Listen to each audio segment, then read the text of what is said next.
શ્રીમદ ભગવદ્ ગીતા અધ્યાય 3 કર્મયોગ એના શ્લોકની વિગતે સમજૂતી આપણે મેળવી રહ્યા છીએ. આજે શ્લોક 32. ક્રોધ શું છે?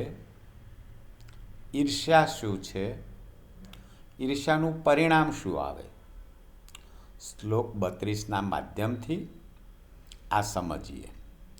પ્રથમ આપણે શ્લોક 32નું પઠન કરીએ, પછી વિગતે તેને સમજીએ.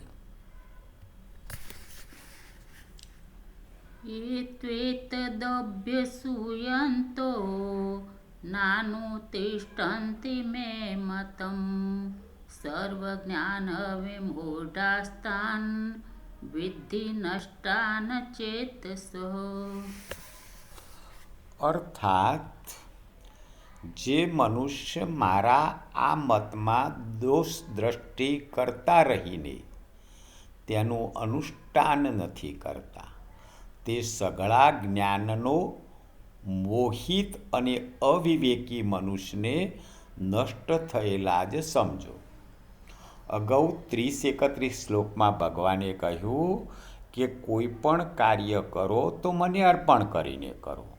ભગવાનનો મત એ છે કે તમે કોઈ પણ કાર્ય કરો છો અને ભગવાનને અર્પણ કરીને કરો છો તો એ કર્મબંધનમાંથી મુક્ત થાય છે. અને જે લોકો ભગવાનના આ મતને દોષ દ્રષ્ટિ કરે છે, ઈર્ષ્યા કરે છે, લોકો એવું માને છે કે ભગવાન પોતાને માનવા માટે આ કહી રહ્યા છે, તો એ વ્યક્તિ જ્ઞાન મોહિત અને અવિવેકી છે. ભગવાનના મતનું અનુસરણ ન કરવાવાળો મનુષ્ય સઘળા કર્મો રાગ અથવા ઈર્ષ્યાપૂર્વક કરે છે. રાગ અને ઈર્ષ્યા એ મનુષ્યના બે મહાન શત્રુ છે. મનુષ્યનો જો મોટામાં મોટો શત્રુ હોય તો એ ઈર્ષ્યા છે. ઈર્ષ્યા અને અધ્યાત્મ બંને વસ્તુ વિરોધાભાસી છે. એટલે જેને ઈર્ષ્યા છે તે અધ્યાત્મ ધર્મ કરી શકતો નથી. ઈર્ષ્યાવાળી વ્યક્તિ અધ્યાત્મમાં નથી પ્રવેશી શકતા. કોઈ ગુણવાન વ્યક્તિમાં દોષ જોવો એ ઈર્ષ્યા છે. જો ઈર્ષ્યા શું છે તો કોઈ વ્યક્તિમાં સારા ગુણ છે એમાં દોષ જોવાની વૃત્તિ હોય, સારા ગુણ ન જોતાં દોષ જોવાની વૃત્તિ હોય, એ ઈર્ષ્યા છે. એટલે કે કોઈના ગુણ એ જોઈ શકતો નથી પણ એની ઈર્ષ્યાથી એને આનંદ આવે છે. કોઈ મારાથી મોટો ન થાય એ પણ ઈર્ષ્યા છે. ઈર્ષ્યા કોને કહેવાય? જે વ્યક્તિને ગમતું નથી કે કોઈ મારથી મોટો હોય તો એ ઈર્ષ્યાળુ વ્યક્તિ છે. ઈર્ષ્યા એ વ્યક્તિનો અહંકાર છે કે હું જ મોટો છું, મારાથી સારો, મારાથી ગુણવાન કોઈ છે જ નહીં, અને કોઈ હોય તો એમાં એ દોષ જોવા પ્રયત્ન કરે છે. ઈર્ષ્યાવાળા માણસને સૌથી મોટી ઠેસ ત્યારે વાગે છે કે જ્યારે તેનાથી મોટા અથવા તેનાથી ઉત્કૃષ્ટ વ્યક્તિને એ જુએ છે. ઈર્ષ્યાળુ વ્યક્તિને સતત જ્યારે દુઃખ, ખૂબ જ ગુસ્સો, ખૂબ જ ક્રોધ ક્યારે આવે છે કે જ્યારે એનાથી મોટા માણસને જુએ છે, એનાથી ઉત્કૃષ્ટ માણસને જુએ છે, અને એ વખતે એનું ચિત્ત આંદોલિત થાય છે, એ ભ્રમિત થઈ જાય છે. કોઈ વ્યક્તિ વધારે ઉગ્ર ક્રોધથી નથી થતો. આપણે ક્રોધને ખરાબ ગણીએ છીએ, ક્રોધ ખરાબ છે, પણ ક્રોધથી પણ વધારે ખરાબ, એક પગથિયું આગળ, ઈર્ષ્યા છે. સૌથી વધારે ઉગ્ર ઈર્ષ્યાથી થાય છે. ક્રોધ ક્ષણિક છે, થોડોક સમય ક્રોધ આવશે, ક્રોધ આખો દિવસ 24 કલાક ન હોઈ શકે. જ્યારે ઈર્ષ્યા માણસને 24 કલાક બાળ્યા કરે છે. જેને પણ અધ્યાત્મનો યાત્રી બનવું છે, તેને કોઈ દોષને જીતવાનો હોય તો તે મોટામાં મોટો દોષ છે ઈર્ષ્યા. જો અધ્યાત્મવાદી બનવું છે, ધર્મનું અનુસરણ કરવું છે, તો જેના ઉપર વિજય મેળવવાનો છે, જે જીતવાનું છે, તો ઈર્ષ્યા ઉપર જીતવાનું છે. ઈર્ષ્યા એ મોટામાં મોટો દોષ છે.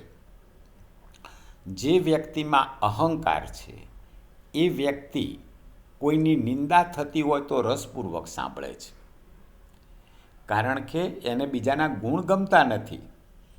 ઈર્ષા કરનાર વ્યક્તિ એ મહેનત કરીને પ્રયત્ન કરીને બીજા કરતાં મોટો થવા પ્રયત્ન નથી કરતો, પણ બીજાને નીચો દેખાડીને પોતે મોટો દેખાવા પ્રયત્ન કરે છે. અને એટલે એને નિંદા કરવાથી એવા માણસોને સંતોષ થાય છે. જે વ્યક્તિમાં ઈર્ષા છે તે વ્યક્તિ પોતાની જાતને પણ પોતે ઓળખતો નથી, અને જે પોતાને નથી ઓળખતો તે અધ્યાત્મને ન જાણી શકે. અધ્યાત્મને જાણવું એની પહેલી શરત એ છે કે પોતાની જાતને ઓળખવી. પણ પોતે શું છે નહીં જાણવાના બદલે ઈર્ષાના કારણે પોતે મહાન છે એવું માનવાવાળો માણસ એ પોતાની જાતને પણ ઓળખતો નથી. અગાઉ 31મા શ્લોકમાં ભગવાને કહ્યું કે જે કોઈ વ્યક્તિ મારા મત અનુસાર જીવન જીવે છે, મારા મત અનુસાર એટલે કે કંઈ પણ કાર્ય કરે છે તે મને અર્પણ કરીને કરે છે, તો એ કર્મબંધનમાંથી મુક્ત થાય છે. આનો અર્થ એવો નથી સમજવાનો કે ભગવાન ઈચ્છે છે કે સઘળા કર્મો મને જ અર્પણ કરવામાં આવે, મને જ સ્વામી માનવામાં આવે. આવું માનવું એ ભગવાન ઉપર દોષારોપણ કરવું કહેવાય. ભોગ અને સંગ્રહની ઈચ્છાવાળા જે મનુષ્ય શરીર વગેરે પદાર્થોને પોતાના અને પોતાના માટે માને અને સઘળા કર્મો પોતાના માટે જ કરે, તે ભગવાનના મત અનુસાર નથી ચાલતા. ભગવાનનો મત એટલે બધા જ કર્મો વ્યક્તિ પોતાના સ્વાર્થ ખાતર જ કરે, તો એ માણસ એ ભગવાનના મત અનુસાર યોગ્ય નથી, મુક્તિ મેળવતો નથી. જે મનુષ્યો ભગવાનના મતનું અનુસરણ નથી કરતા એવો સર્વ પ્રકારના સાંસારિક જ્ઞાનમાં મોહિત રહે છે. તેઓ મોટર, હવાઈ જહાજ, ટેલિવિઝન જેવા મોજ શોખમાં સતત રચ્યા પચ્યા રહે છે. તેઓ એમ માને છે કે જે કંઈ છે તે આ જ છે, એવો એમનો નિશ્ચય હોય છે. એવા લોકોને અહીં સઘળા જ્ઞાનનો મોહિત કહેવામાં આવ્યા છે. જે લોકો ભગવાનના મતનું અનુસરણ નથી કરતા તેવા મનુષ્ય ધર્મ અધર્મ વગેરેનું જ્ઞાન નથી હોતું, તેમનામાં ચેતના નથી હોતી. તેઓ પશુની જેમ બેહોશ રહે છે. તેઓ વ્યર્થ આશા, વ્યર્થ કર્મ અને વ્યર્થ જ્ઞાનવાળા મૂઢ પુરુષો છે. તો આવા માણસો મૂર્ખ માણસો છે, જે લોકો ભગવાનના મતને નથી અનુસરતા. મનુષ્ય શરીર પામીને પણ જે ભગવાનના મત અનુસાર નથી ચાલતા તે મનુષ્યને નષ્ટ થયેલા સમજવા જોઈએ. તાત્પર્ય એ છે કે મનુષ્ય જન્મ મરણના ચક્કરમાં ફર્યા જ કરે છે. જે લોકો ભગવાનના મત અનુસાર નથી ચાલતા તે કર્મબંધનથી મુક્ત નથી થઈ શકતા. તાત્પર્ય એ છે કે ભગવાનને માને કે ન માને તેમાં ભગવાનનો કોઈ આગ્રહ નથી, પણ દુનિયાને ભગવાનના સિદ્ધાંતોનું પાલન અવશ્ય કરવું જોઈએ. જો ભગવાનના સિદ્ધાંતોનું પાલન નહીં કરે તો એનું પતન નિશ્ચિત છે.